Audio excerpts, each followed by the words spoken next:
নাসিরউদ্দিন পাটোয়ারি সে একজন উম্মাদ। আমরা ঢাকা বিশ্ববিদ্যালয়ে তাকে ডারবি নাসির হিসাবে জানি। আমাদের বাংলাদেশ জাতীয়তাবাদী দল একটি গণতান্ত্রিক এবং উদারপন্থী এবং সহাবস্থানের আমরা বিশ্বাস করি। আমরা কোনো রাজনৈতিক দল তাদের সভা সমাবেশ সহ বিভিন্ন কার্যক্রম আমরা এটা বাধাগ্রস্ত করি না, প্রথম কথা।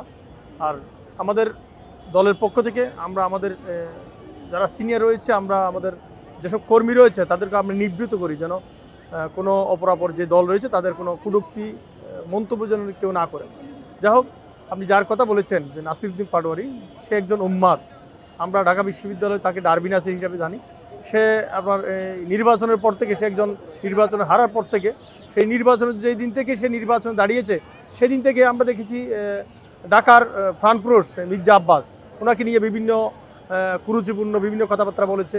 এমনকি শহীদ প্রেসিডেন্ট জিয়াউর রহমান ওনাকে নিয়ে কথা বলেছেন। আমাদের আপসহীন দেশনেত্রী বেগম খালেদা জিয়া, যিনি সমগ্র জীবন মানুষের জন্য সংগ্রাম করে গেছেন, ওনার জন্য ওনার সম্পর্কে কুরুচিপূর্ণ বিভিন্ন অসভ্য ভাষায় ওনার নিয়ে কথা বলেছেন।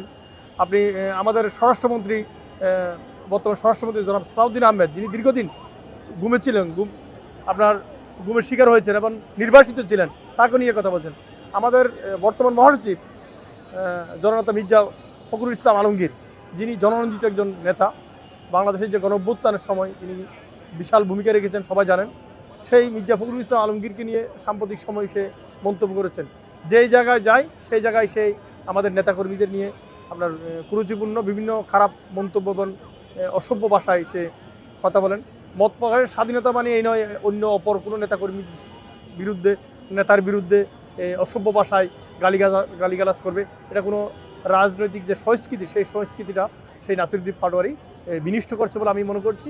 একই সাথে তার এই যে উদাত্তপূর্ণ আচরণ, যে তার যে মাতলামি, যে মাতলামি, সেই সব কথাবার্তা কারণেই কিন্তু এই যে জনগণ ক্ষুব্ধ হয়ে আছে এবং জনরোষে যে বিচ্ছিন্ন যে ঘটনাগুলো, সেই ঘটনাগুলোকে আপনার দলীয় যে ঘটনা বলে চাপাই দেওয়ার জন্য প্রোপাগান্ডা ছড়ানো হচ্ছে।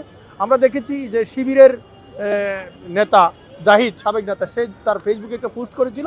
পোস্ট করার পর পরে করে দেখলাম আবার সে ডিলিট করে দিয়েছে যে বিএনপি এবং এনসিপি তারা নিজেরাই এসব কার্যক্রম করে যেন জামাতকে যেন কী করা হয়, মাইনাস করা হয়, এইসব কথাও সে বলেছেন। জামাতকে বলবো, জামাতের যে এই সাতক্ষীরার এমপি গাজী নজরুল ইসলাম যেসব অপকর্ম, যেসব কার্যক্রম করেছে, এরপর আমরা দেখেছি জামাতের কয়েকদিন আগে জামাতের এক শিবিরের নেতা, কুমিল্লার শিবিরের নেতা একজন নারীকে কিভাবে দর্শন করেছে, কীভাবে তার ভ্রূণ নষ্ট করেছে। এর দুই একদিন আগে আমরা দেখেছি সাতক্ষীরায় এই জামাতের মেয়ে, সে হচ্ছে এই জনরোষে পড়েছিল, সাধারণ মানুষকে যে হামলা করতে গিয়েছিল এক বাড়িতে। যা হোক, এই জামাতের সমর্থিত ডাকসু প্যানেলের যে এবি জুবায়ের, সে এমনকি তারা তো নারীদের সাথে কোনো সম্মানই করে না, তারা তো নারীদেরকে কোনো সম্মান তো করে না, নারীদেরকে দর্শন থেকে শুরু করে বিভিন্ন কাজ, এমনকি আমাদের যে হিজড়া সম্প্রদায় তাদেরকেও তারা ছাড় দিল না। আমরা দেখেছি শাহবাগের সেই এই ফুটওভার ব্রিজে সে এই হিজড়া সম্প্রদায়ের সাথে সে কীরকম আচার ব্যবহার করেছে আমরা মুখে বলতে চাই না। আমি তাদেরকে স্পষ্টভাবে বলতে চাই, তাদের এইসব কার্যক্রম থেকে বেরিয়ে এসে আমরা একটি গণতান্ত্রিক সরকার, নির্বাচিত সরকার, একটি সাম্য মানবিক গণতান্ত্রিক যে বাংলাদেশ, সেই বাংলাদেশ বিনিময়ের জন্য মাননীয় প্রধানমন্ত্রী নিরলসভাবে কাজ করে যাচ্ছেন। আপনি জানেন, ফ্যামিলি কার্ড থেকে শুরু করে আমরা কৃষক কার্ড, হেলথ কার্ড, বিভিন্ন কার্যক্রম যে উনি যে পদক্ষেপ নিচ্ছেন, মানুষের জন্য কাজ করে যাচ্ছেন, সেসব কার্যক্রম যেন আমরা সুন্দরভাবে সবাই মিলে, আমরা শিক্ষার্থীরা যারা রয়েছি, শিক্ষার্থীরা যেন ওনার যে কার্যক্রমকে আমরা যেন সম্পৃক্ত হতে পারি, দেশের মানুষ যেন আর দেশের যেন অগ্রযাত্রা আরও এগিয়ে যায়, সেজন্য আমরা কাজ করবো ইনশাআল্লাহ। দেশে দেশে সবার সাথে দ্য নিউজ।